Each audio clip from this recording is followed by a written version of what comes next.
Hi, everybody. It's Tracy Morrow here again. Recently, some of you have been emailing me and sending me messages on Facebook and on Twitter and Instagram saying you'd really like to see some of my brush lettering techniques in a video so that you can um, really get a handle on how to do this. The brushes that I prefer to use for this type, particularly this fancy script type work, are the Dynasty Microns. The reason for that is that these brushes are built for doing small detail. They have a really nice synthetic filament in them that has a nice snap to it, so a great return, which means that you get great control. And that's what lettering is all about. Doing brush lettering is all about brush control. So you need a good quality brush to do it. The other thing that you need is practice and lots of it. So this is what I suggest you do. I have this really, this is one of my favorite labels. So what I did was I just printed it in the size and scale that I wanted to work with. And then I arranged it onto the paper. And you'll notice there's a line that goes across the bottom here. And this is so that you ensure that whatever lettering you put onto the surface is nice and straight. And what you do is you decide where it's going to be on your surface. And then you add a line on your surface that is going to correlate to the bottom of this one. And then add registration marks on your surface. Then you can position the piece of paper with the lines meeting up with the registration marks. Voila, you're going to have nice straight lettering. So once you have that in place, then you trace and transfer, which means you're going to take a ruler for these nice vertical, straight, crisp lines, and you're going to trace out all the lettering. And in this particular case, I've used a white graphite. So you have a look here. This is the white graphite on the surface, and this is my practice board. When I'm working on something, a style of lettering I'm not necessarily familiar with or not particularly used to doing, I like to make myself a practice board so that I can see where all of the issues are going to be. And so on a practice board is really easy to make. I've taken a 12 by 12 piece of masonite. It's been gessoed, and then I applied one coat of lamp black to it to get this nice dark surface.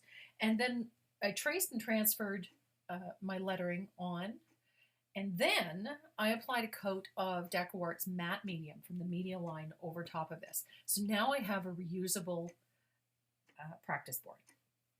So if you make a mistake, you can simply take another brush or a wet Q-tip and wipe the paint off without having to remove everything. So it gives you the ability to practice and the ability to make mistakes and correct them. So this is our practice board. Now the brushes that I'm using for this particular type of lettering are a number 6 flat shader from the Microns, a 5/0 extra long detail micron, a 10/0 detailer, which is a much shorter bristle. And then I'm using the 10/0 extra long detail liner. Now these are ideal for doing this type of delicate and script-like lettering. So it'll make your life a lot easier, believe me. So we're going to start with the number 6 flat. And this is where we're going to do all of these larger areas like these here. So you simply wet the brush, make sure that it's well wet. It's very difficult to clean really small brushes, so make sure you have tons of water in them. Let them soak for a good 5 to 10 minutes prior to painting so that the water gets up in that ferrule. If there's water in the ferrule, there's no paint in the ferrule. So get them good and wet. And then you're going to load your brush just like you would for traditional acrylic painting. Make sure there's water in the brush. But we want the paint to be about the consistency of a thick ink. So I have my brush well loaded. I'm going to start with fleur, the word right at the top of the panel. Now with the flat brush, you're going to work the chisel edge of this brush. So you want to keep the brush at about a 45-degree angle. And you're going to press down so the brush opens up so it just fills that space. And then keep it on the chisel edge to get down into that point. Look how smooth that is. So simple. Again, chisel edge, press down till the brush opens up just enough to fill that space. Bring it back up onto the chisel edge. Nice and clean. Just like that. Don't worry that you're not getting all of the lettering done at one time. That's why we have all of these details. So look how simple that is. Chisel edge, 45-degree angle, keep it up on the chisel edge. Look at that. Nice and clean. Now the trick is to try to do this in one pull. The little tiny little strokes doesn't cut it for this. So one pull, you'll get a nice even distribution of paint. You can see that these are nice and uniform.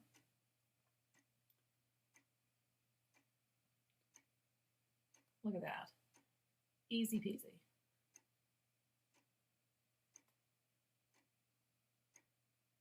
It's all about brush control. That's why I say make yourself a practice board. Do it over and over and over again. But take your time. Don't rush doing lettering. It should be comfortable.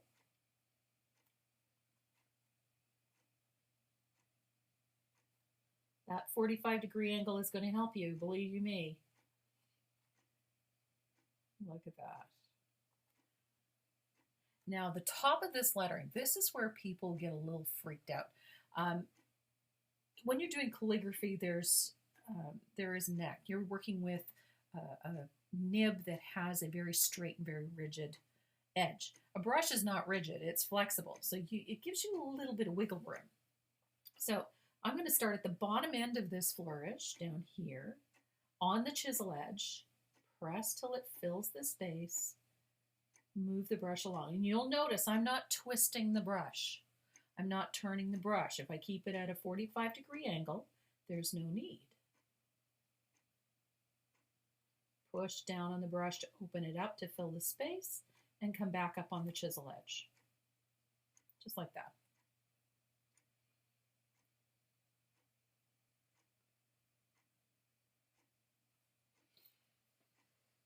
Easy peasy.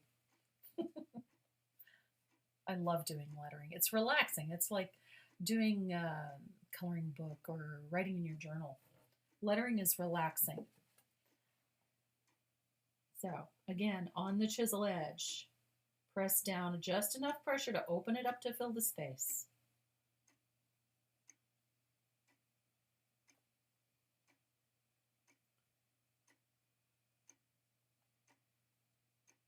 Chisel edge, press down, back up onto the chisel edge. Chisel edge, press down, chisel edge. On the chisel, press down, up onto the edge. Nice and clean. So I'm going to, I know this is very small, it's difficult to see. So I'm going to grab a large flat brush and show you something else.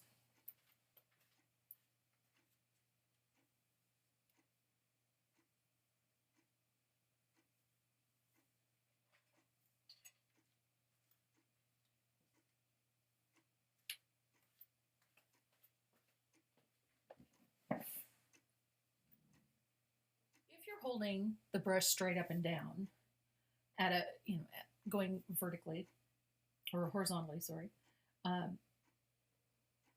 this is what you get.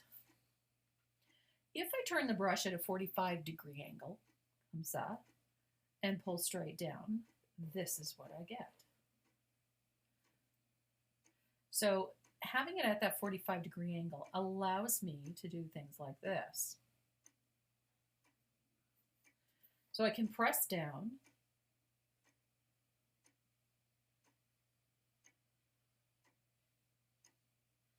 the more pressure you apply, the wider that area gets. It's like doing common strokes. So it's all about controlling the edge of the brush, the chisel edge of the brush. So at 45-degree angle, let's do the top of that T. See, if I press down enough to fill that space, it opens the brush up, releases the paint, fills in that space, and then allows me that curve, that fluidity. And that's what we're looking for. It's much easier to see when I show you on a larger brush. But even with the smaller brush, it's the very same concept. So it is a small, very small, flat brush, but it has a chisel edge just like the larger ones. And so that's what I'm talking about when I say you need to keep it on the chisel edge and at 45-degree angle. So that should help. Again, practice, practice, practice. Get hold of some black construction paper or some black artist paper and just practice your strokes.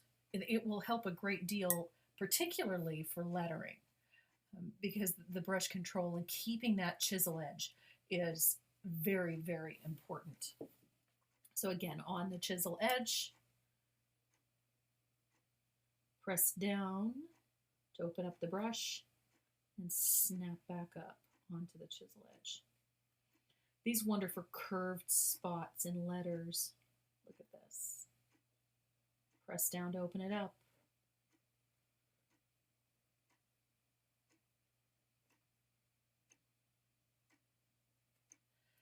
Brush lettering can be fun, I promise you. But again, a little bit of practice goes a long way. So whenever you're struggling with doing brush lettering or lettering in project pieces, the trick to getting those nice clean lines is starting out with nice clean lines. So when you're tracing lettering, if it has strong vertical lines like L's and M's, make sure you take a ruler to trace them with so that those crisp edges stay nice and crisp. It's much easier to get a crisp look when you're working within a nice transfer.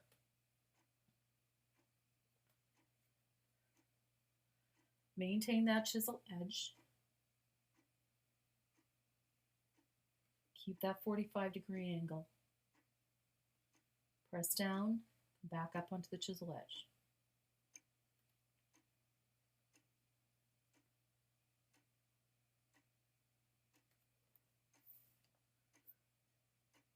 Easy. So when you get a few minutes, get your hands on an old board, piece of MDF or masonite, or even just cardboard will work just fine. Choose some nice lettering, even if it's just the alphabet. Print them out in the size and the shape that you want to work with, and then start practicing. You just need one color and a couple of brushes. You will be amazed at how quickly your brush lettering improves.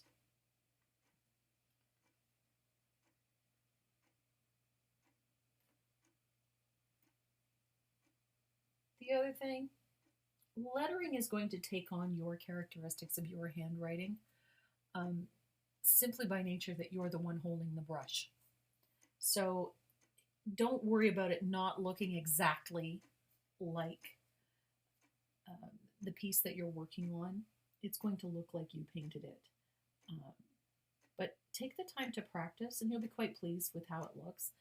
And here I've made a little mistake, so I'm going to take my headset brush aside. I'm going to take an old filbert here, and I'm going to remove the paint because I've whoopsied here. So, and then just blot with a little bit of paper towel. And I'm going to clean out and then reload my brush and try again. You are not married to this board, so if you mess it up, it's not a big deal. So load that brush, 45-degree angle, press down to open it up, back up onto the chisel edge. It's that easy to fix your mistakes, especially when you're working on a prepared board like this one. So take a little time, prepare yourself a board specifically for this purpose, and then be kind to yourself. Practice over and over and over again, and you will find that your lettering improves dramatically just because you've learned to control the brush in a given circumstance. For decorative painting in particular, we've had it drilled into us right from day one. Work with the basics first. Learn the basic strokes. And your painting overall gets better. And it's the same for lettering. If you practice the skill set, you're going to get better at it. You just won't be able to help yourself.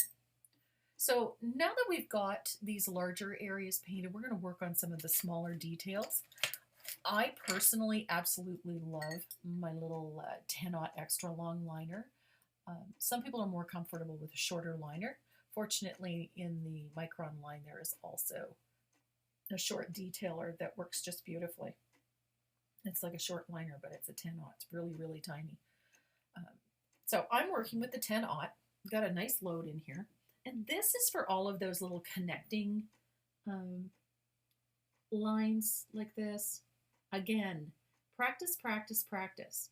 The more you work with a long liner, the better you're going to get at it. And the trick, keep your paint a little thicker than ink, just a little. It should come off the brush fairly easy. It shouldn't come off in a blob. It should come off nice and clean.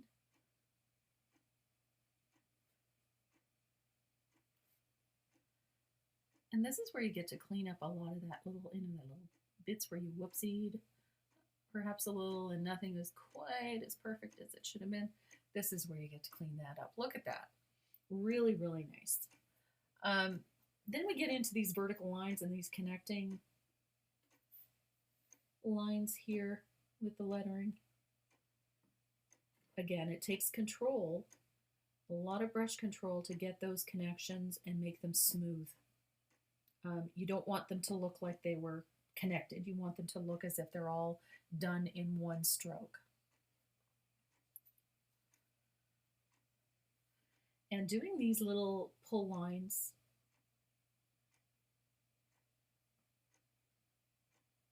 and doing it in short, choppy strokes, it just makes it look messy and hairy. So the idea is to get them done in a single pull. Now you can use that liner brush to do that same type of technique for the lettering, the smaller lettering.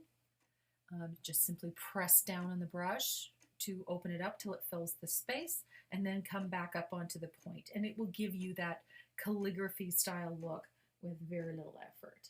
But again, it does take practice. So whenever you've got, I should say, a letter that's perhaps not as perfect as you would like, there's nothing wrong with going back over it to clean it up. Just be very careful. Make sure that you try to do it in one stroke and try to stay within the confines of the original line drawing. That way you won't get these wonky letters, bubbles and burbs everywhere. So I'm just going to finish off this top bit here. Give it that more cohesive look. And there we have it. Brush lettering with the Dynasty Microns. They're very, very simple to use. They're easy to keep clean, easy to maintain, and quite affordable. They work beautifully. The filament is nice high quality, so you get great control, nice snap in the brush, and they hold enough paint that you can do each individual letter. And ideally, you should be reloading after each letter anyhow. So this is the perfect brush for this type of work. And if you get an opportunity to try them, do it. They're well worth it. They're a tremendous value. And they're my favorite brushes to work with for this type of lettering. They're the Dynasty Microns. So hopefully that's been of some help. I'll have some more brush videos coming up soon. Thanks for joining me. I'm Tracy Morrow.